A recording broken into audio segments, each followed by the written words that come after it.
Asal-usul rumah siput. Siput adalah salah satu jenis hewan melata. Apakah yang dimaksud dengan hewan melata itu? Hewan melata adalah hewan yang tidak memiliki tangan dan kaki. Hewan melata berjalan dengan bantuan otot-otot yang ada di perutnya. Siput selain berjalan dengan bantuan otot, juga dibantu dengan lendir yang keluar dari bagian bawah tubuhnya. Karena itulah selalu ditemukan bekas cairan di tanah ketika siput berjalan. Siput juga dikenal dengan hewan yang selalu membawa rumahnya kemanapun dia pergi. Rumah siput ini juga kita kenal dengan nama cangkang. Rumah siput yang unik ini ternyata memiliki asal-usulnya. Bagaimana kisahnya? Mari kita simak bersama dalam cerita berikut ini. Pada zaman dahulu kala, siput belumlah memiliki rumah seperti yang kita kenal sekarang, yang bisa dibawanya kemana-mana. Ketika hari sangat terik, siput pun sangat kepanasan karena tidak memiliki pelindung. Ketika turun hujan, siput pun basah kuyup dan kedinginan. Siput yang jalannya pelan mencari rerumputan untuk berteduh. Namun sayang, rumput tidak bisa melindunginya dari air hujan. Siput tetap kehujanan dan kedinginan. Ketika hujan reda, siput pun kembali melanjutkan perjalanan mencari tempat berlindung. Siput tidak berputus asa mencari tempat yang nyaman dan aman. Beberapa ekor hewan yang bisa terbang lewat di atas siput. Mereka mengajak siput yang jalannya lambat dan bersusah payah berjalan di tanah yang becek. Tapi siput diam saja, tidak menanggapi ejekan mereka. Siput akhirnya sampai di bawah sebuah pohon. Siput yang kelelahan pun istirahat sebentar di bawah pohon. Siput yang mencari tempat untuk istirahat pun akhirnya melihat sebuah sarang burung yang telah kosong di sebuah dahan pohon. Siput pun berbaring di sarang burung tersebut. Siput sangat bahagia akhirnya menemukan tempat tinggal yang bisa digunakan untuk beristirahat tanpa kedinginan dan kepanasan. Sayangnya ketika siput sedang enak-enaknya tidur, turun hujan disertai angin yang agak kencang. Dengan terpaksa, siput tidur dalam keadaan basah dan kedinginan. Tubuh siput pun menggigil. Pagi harinya, siput pun kemudian melanjutkan perjalanan mencari rumah yang lebih aman dan nyaman. Meskipun harus melewati tanah yang basah, siput tidak menyerah. Setelah lama berjalan, siput mulai kelelahan dan kepanasan.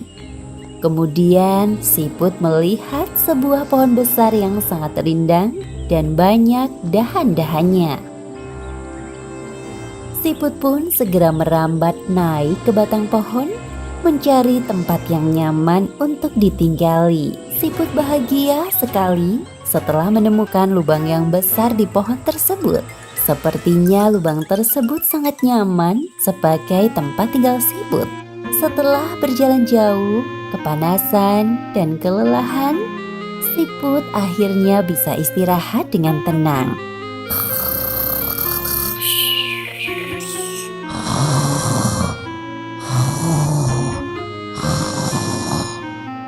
Ketika sedang tidur pulas, siput dikejutkan suara berisik yang sangat mengganggu.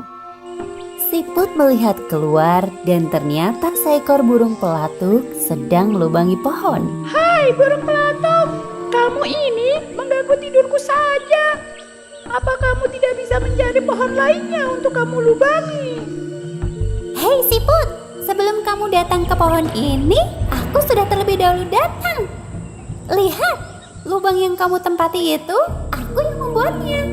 Burung pelatuk pun melanjutkan melubangi pohon. Siput kemudian pergi meninggalkan pohon tersebut dan mencari tempat lainnya. Setelah lama berjalan, Siput menemukan sebuah lubang di tanah. Siput masuk ke dalam lubang tersebut yang ternyata sangat gelap.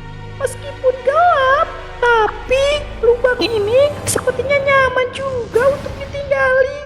Belum lama Siput masuk ke dalam lubang tersebut, tiba-tiba sepasang mata menyala dari kegelapan.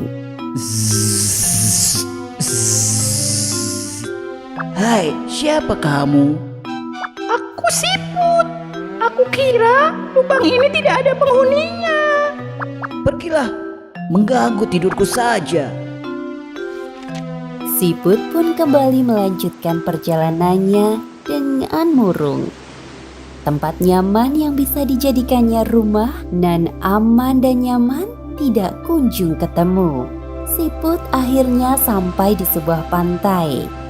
Siput tanpa putus asa mencari tempat untuk dijadikan rumahnya. Siput mendekati sebuah batu karang dan melihat banyak lubang.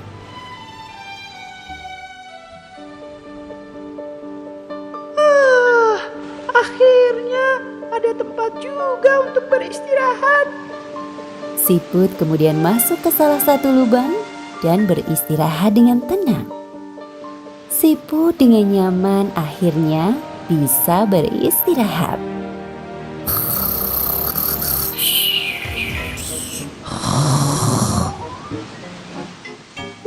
Namun sepertinya Siput belum beruntung. Ketika malam tiba, air laut pasang. Air laut pelan-pelan merendam karang tempat Siput beristirahat. Siput yang sangat kelelahan sepertinya tidak sadar kalau dirinya hanyut terbawa air laut. Nasib baik bagi Siput, seekor kepiting yang baik hati menolong Siput. Hai Siput, bangunlah. Di mana aku? Hai kepiting, kenapa aku bisa berada di sini? Kamu tadi hanya di bawah air laut dan terdampar di pantai. Kalau tidak aku tolong, kamu akan terseret ombak lagi dan bisa-bisa dimakan hiu. Wah, terima kasih banyak kepiting. Kamu sudah menyelamatkanku. Biasa aja. Tapi kamu turun dong dari punggungku. Siput pun turun dari atas kepiting. Apa yang kamu cari hingga sampai ke tempat ini, Siput? Siput pun menjelaskan kepada kepiting kisahnya mencari tempat tinggal sampai ke pantai ini.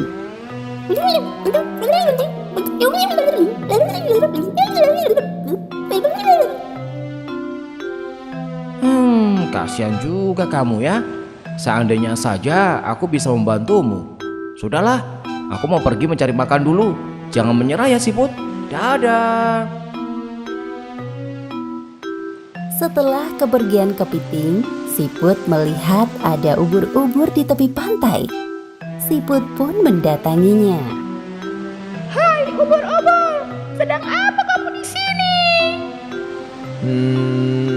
Ya memang rumahku di sini. Jadi wajarlah kalau aku di sini. Kamu sendiri ada urusan apa hingga sampai ke sini? Lagi-lagi, Siput menjelaskan tujuannya mengembara hingga sampai ke pantai ini. Tetapi kali ini kepada ubur-ubur.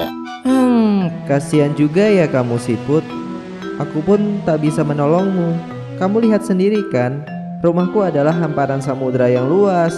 Atapku adalah langit yang penuh bintang-bintang. Siput kemudian pergi meninggalkan ubur-ubur. Dia berjalan menyusuri pasir di pantai. Tidak lama Siput berjalan, dia melihat sebuah cangkang kosong yang indah. Hai, apakah ada hewan di dalam cangkang ini? Siput menunggu beberapa saat. Ternyata tidak ada hewan di dalam cangkang. Siput segera masuk ke dalam cangkang. Lumayan juga cangkang ini. Sepertinya nyaman untuk istirahat. Cangkang ini sangat indah, ringan, dan nyaman. Sepertinya Siput punya ide yang sangat menarik. Siput ternyata memasang cangkang itu di punggungnya. Siput merasa cocok dengan cangkang tersebut. Cangkang tersebut selain indah juga sangat ringan. Siput pun mencobanya sambil berjalan. Akhirnya Siput menemukan rumah yang selama ini diidam-idamkannya. Sebuah cangkang yang indah dan ringan serta nyaman. Cangkang tersebut bisa dibawa Siput kemanapun dia pergi, sehingga dia tidak perlu mencari tempat untuk berteduh. Sejak itulah Siput dikenal sebagai hewan yang memiliki cangkang.